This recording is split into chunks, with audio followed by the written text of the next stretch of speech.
तो आप देख सकते हैं, एक तरफ व्यवस्थाएं हैं, दूसरी तरफ आसमान से बरसता हुआ ये कहर। इसके बीच में एक पंडाल है जिसमें ये लोग अपनी जो बात है वो रखने के लिए, अपने अधिकारों की लड़ाई के लिए, लड़ने के लिए बेबस है, लाचार है। और ये गुहार लगा रहे हैं सरकार से, जो इनके द्वारा ही चुनी हुई सरकार है, कि इनकी मांगों को पूरा किया जाए। कुछ और लोग जिनसे जानने का प्रयास करता हूं कि पूरा विषय क्या है, कब से आप लोग प्रदर्शन कर रहे हैं और कब ये आपका प्रदर्शन पूरा होगा। सर मैं श्योपुर मध्य प्रदेश से हूँ। हमारा प्रदर्शन लगभग 10 से 11 महीने हो गए हैं, लगातार चल रहा है। हमारा आज इस 13वां आंदोलन है। हमारी सिर्फ सरकार से इतनी सी मांग है, शिक्षक भर्ती वर्ग 2 3 में पदवृद्धि की जाए। शिक्षक भर्ती वर्ग 2 में प्रत्येक विषय में 3000 पदवृद्धि की जाए और वर्ग 3 में 25,000 पदवृद्धि की जाए, जिसको लेकर के हम आज धरना प्रदर्शन कर रहे हैं। सरकार को अल्टीमेटम भी दिया गया है कि आज 24 घंटे के अंदर हमारे पदवृद्धि का लेटर नहीं आता है तो हम यहाँ पर अनिश्चितकालीन भूख हड़ताल करेंगे और जब तक नहीं उठेंगे तब तक हमारी पदवृद्धि नहीं होगी। वाकई विषय शिक्षा व्यवस्था से जुड़ा हुआ है और गंभीर भी है। कुछ महिलाएं जिनसे जानने का प्रयास करूंगा कि कहां से ये आई है और क्या कहना चाहेंगे। आप एक लाडली बहना भी है, मुख्यमंत्री जी ने पैसे भी डाले होंगे, हो सकता है आपके पास पहुंच गए हो, तो कैसे आपका गुजारा चल रहा है? हमारा गुजारा तो ठीक नहीं चल रहा है। हमें लाडली बहना के पैसे नहीं चाहिए, हमें रोजगार चाहिए। हम आत्मनिर्भर बनना चाहते हैं, ना ही लाडली बहना के पैसे लेकर। हम सरकार को यही कहना चाहते हैं कि हमें लाडली बहना नहीं चाहिए, हमें आत्मनिर्भर बनाओ, क्योंकि हमें डिपेंड करते हैं। हमने 2 परीक्षाएं पास करके रखी है, फिर भी हमारे पास जॉब नहीं है। इसलिए हम सरकार से ये निवेदन है कि हमारे वर्ग 2 में प्रत्येक विषय में 3-3 हजार पदों में वृद्धि कर दी जाए और वर्ग 3 में 25,000 पदों में वृद्धि कर दी जाए। धन्यवाद। लाडली बहना करे पुकार, सरकार कुछ बेहतर करो हमारे लिए भी। तो क्या कहना है आपका, कहाँ से आई हैं आप और सरकार से क्या गुजारिश है? भोपाल से ही हूँ। मैं यही कहना चाहती हूँ सरकार से कि पद वृद्धि की जाए, 25,000 पद से अधिक वृद्धि की जाए और वर्ग 3 के लिए, क्योंकि हम लोग 2 एग्जाम क्रैक कर चुके हैं, पास कर चुके हैं उनको। तो अब हम लोगों की सुननी चाहिए, क्योंकि हम लोग मेहनत करने के बावजूद भी हम लोगों को वो पद नहीं मिल पा रहा है जिस चीज के लिए हम हकदार हैं। और जहाँ तक ये है कि प्राइवेट स्कूलों की भारी मांग है, वहाँ पे बहुत सारी फीस मांगते हैं और सरकारी स्कूलों में इतना वो नहीं करते कि मान्यता नहीं देते होते हैं कि सरकारी स्कूल में क्यों पढ़ाया जाए, हमारा बच्चा प्राइवेट ही में जाएगा। लेकिन ये कहना जरूरी है कि सरकारी स्कूल में वो सुविधाएं दी जाए जो हर प्राइवेट स्कूल में दी जाती हैं। मतलब प्राइवेट स्कूल से ज्यादा सरकारी स्कूल को मान्यता दी जाए और वहाँ पे वही सुविधा दी जाए जो प्राइवेट स्कूलों में दी जाती है, क्योंकि गरीब बच्चा वहाँ आके आसानी से पढ़ सके।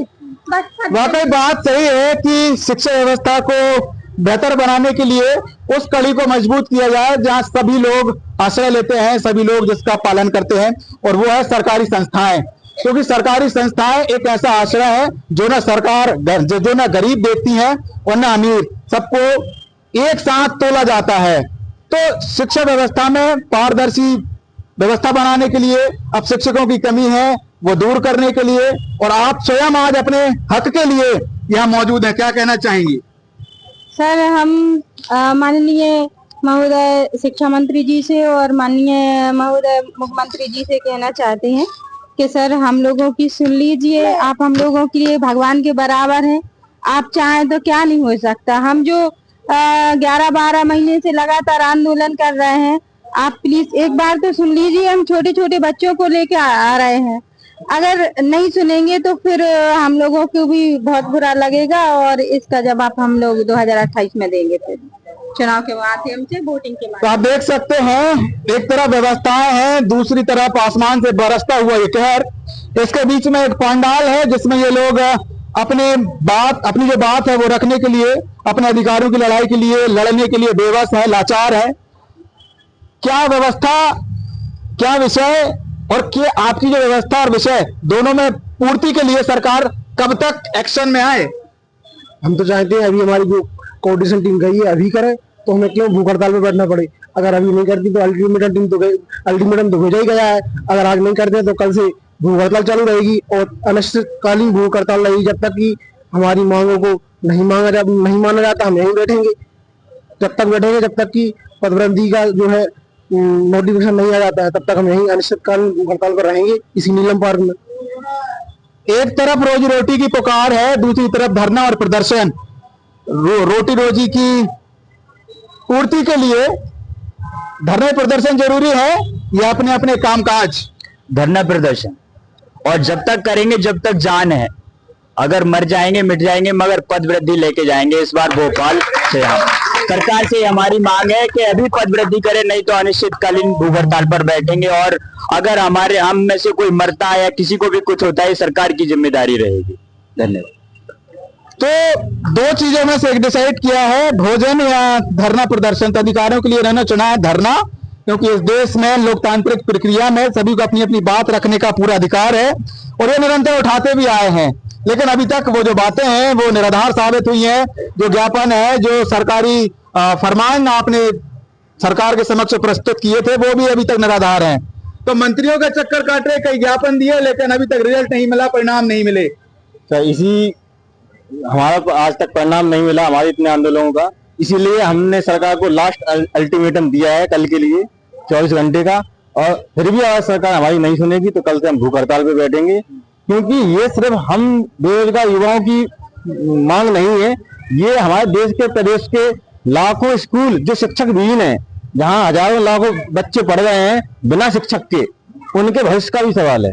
ये सिर्फ हमारे भविष्य का सवाल नहीं है, उन बच्चों के भविष्य का भी सवाल है जो बिना शिक्षक के स्कूल में पढ़ रहे हैं, उनके भविष्य पे क्या इसका दुष्प्रभाव पड़ रहा है। हमारे जो बैनर जो लगाया हुआ है, उस बैनर में कुछ मुख्य चीजें हैं। भविष्य से खिलवाड़ बंद करो, शिक्षा का अधिकार अधूरा, पद बढ़ाओ हम पढ़ाएंगे, भविष्य में हमारा अंधेरा है, पद वृद्धि नया सवेरा है। ऐसे स्लोगन इस बोर्ड में दिए हुए हैं। लेकिन स्लोगन पे काम चलेगा क्या जब तक आपको पद नहीं मिल जाता? बिल्कुल नहीं, क्योंकि हमने इतने बार आंदोलन कर चुके हैं और इतने बार आंदोलन करने के बाद भी हमारी मांग अभी तक पूरी नहीं हुई, ना कोई इस पर बात आगे बढ़ी है। और अब हमारा ये आंदोलन जो है ये महा आंदोलन का रूप धारण कर रहा है। और जैसे कि सभी ने बोला कि यदि हमें भूख हड़ताल भी करनी पड़े तो करेंगे। और विषय में, सभी विषय में जैसे सभी ने बताया कि 3-3 हजार पद वृद्धि हो, और वर्ग 2 वर्ग 3 में 2500 पद वृद्धि हो, 25,000 पद वृद्धि हो। और मैं वैसे कि संगीत से हूँ, तो संगीत विषय में हमारी भर्ती एक तो कई सालों में आई और इतने लेट आई, उसके बावजूद भी हमारे 84 परसेंटाइल होने के बावजूद भी हम टीचर नहीं बन पा रहे हैं। तो ये हमारे लिए बहुत बड़ा दुर्भाग्य का विषय है। इन्हें पढ़ाया लिखाया, हर संभव प्रयास किए, सारी मेहनत सारा पैसा इनके पीछे झोंक दिया ताकि ये अपने बेहतर भविष्य का बेहतर निर्माण कर सके। लेकिन पढ़ाई लिखाई करने के बाद मिला ये नतीजा, ये हुआ कि अब ये लोग सरकार के पीछे घूम रहे हैं, गुहार लगा रहे हैं, जगह जगह जाकर प्रदर्शन कर रहे हैं कि इनकी जो बातें हैं वो पूरी की जाए। और बातें किस लिए की जाए? क्योंकि उन्होंने पढ़ाई की और पढ़ाई करने के बाद ये निरंतर प्रदर्शन को मजबूर है। तो आप देख रहे हैं यश भारत विशेष प्रोग्राम। मैं संकेत नायक, यश भारत न्यूज भोपाल।